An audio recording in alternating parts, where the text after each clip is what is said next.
ఏమండి భోజనం వడ్డించమంటారా? పిల్లల ప్రోగ్రెస్ రిపోర్ట్ చూశాక ఆకలి చచ్చిపోయింది సరస్వతి.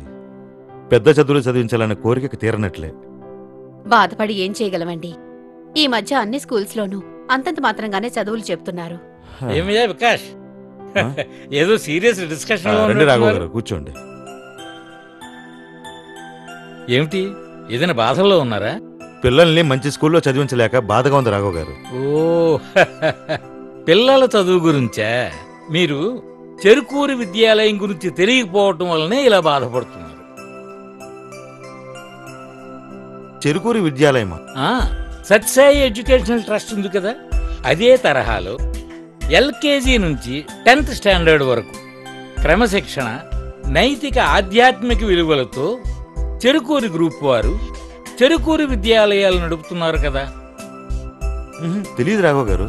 సువిశాల భవనం, విశాలమైన ప్రాంగణం, చదువుతో పాటు యోగా, మెడిటేషన్, పిల్లలు ఆడుకోవటానికి బొమ్మలు, విజ్ఞాన సముపార్జనకు వీలుగా సుసంపన్నమైన లైబ్రరీ, సైన్స్ ల్యాబ్, ఇలాంటి ఎన్నో సదుపాయాలను కలిగి ఉంది.